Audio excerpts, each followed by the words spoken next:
Alright, this is the extension on compound inequalities, so if you guys are tier 3 or have extra time, I hope you enjoy. So there are two different types of compound inequalities that kind of branch off into and inequalities and or inequalities. So the biggest difference is and includes like an overlap between them, so includes the overlap, and or they're totally like two different inequalities. So you'll see with and that things will start to overlap, and with or the two inequalities that when you graph them are facing opposite directions. So for an example, for the first one, we have, x is greater than or equal to 3, and then x is less than or equal to 7. So when we graph this on a number line, so we'll just start with 1. So we have 1, 2, 3, 4, 5, 6, 7, 8, 9, 10, and 11. Beautiful handwriting. You'll do your first part at 3, and you're going to color in that circle. And then your other one will be at 7. That'll also color in. So if it's saying x is greater than 3, you know that arrow is going that way. And if it's saying x is less than 7, you know the arrow is going that way. So when you're graphing this inequality, or these two inequalities, you're going to be showing this overlap. So you'll only write them between the 2 points. Alright, so for or, this one's a little different. So you'll do your number line. Let's do 0, 1, 2, 3, 4, 5, -1, -2, -3, -4, -5. Alright, so you're going to be doing that same process of, okay, well, I'm going to have an open circle at 2 and a closed circle at 1. So now we're going to draw our lines. So this one's going to be pointing away, and this one will also be pointing away. So that's the biggest difference between and or. And you'll connect the dots, or they're going opposite directions. So let's go ahead and look at number 1. So let's go ahead and get started with, you will do -1, 0, 1, 2, 3, 4, 5, 6, 7, 8, and 9.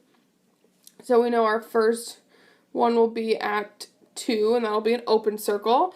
And then our second one will be at 5, and that will also be an open circle. So because it's or, we know that they are not overlapping. So one goes this way, one goes that way, and that's it. So let's go ahead and try some more examples. So for number 2, we have and in the middle, so that means they will overlap.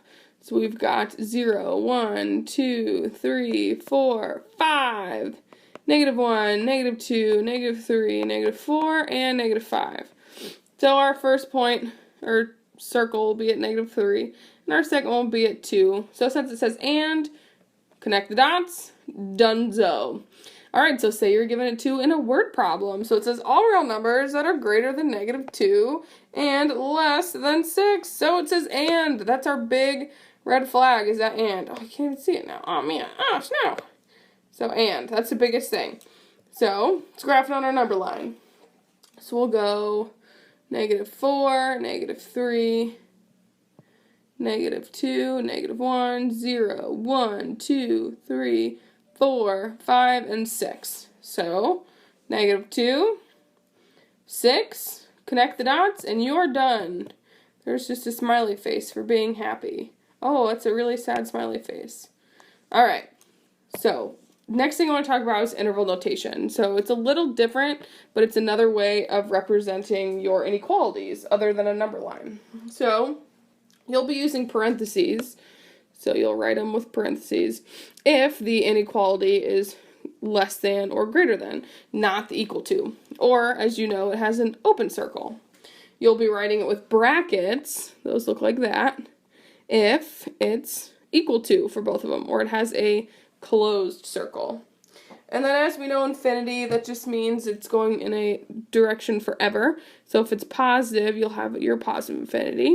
And if it's negative, you'll have your negative infinity. So it goes on forever. That's the biggest thing. So when we do number 3, So we still need to graph that on a number line because it'll be a little easier to see. So let's go 0, 1, 2, 3, 4, 5, and then -1, -2, -3, -4, -5. So one will be at -2, one will be at +2. They will go opposite directions. So when you see that they're in opposite directions, that means you're going to have two different interval notations. So for our first one,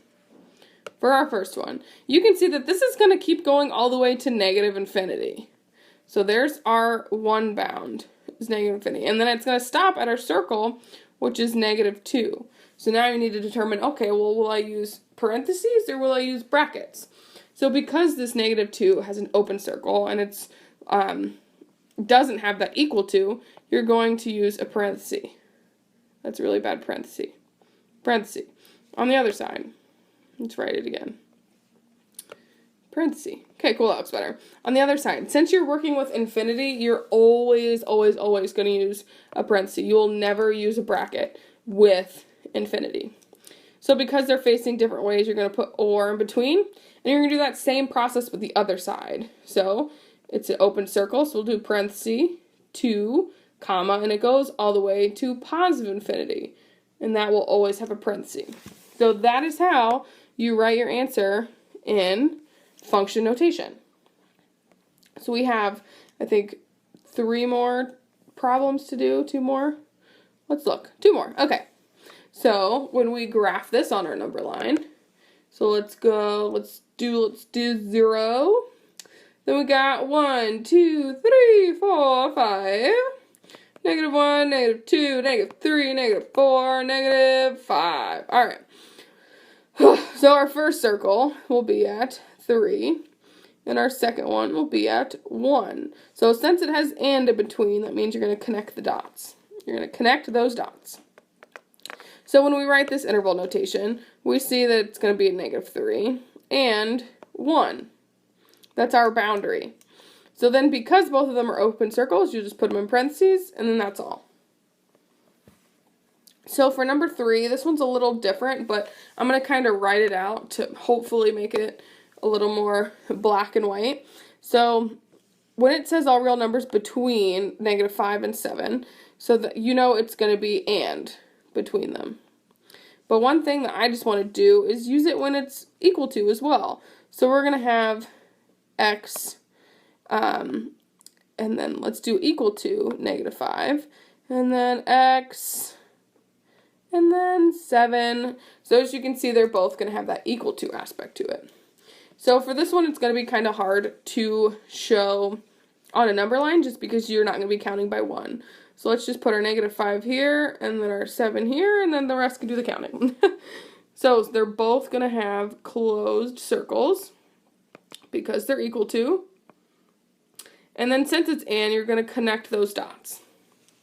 So as you know, when we write that interval notation, your one bound is -5, and your other one is 7. So because they're closed circles, you'll be using brackets to write your interval notation, and that is your answer. This one can be a little tricky for some.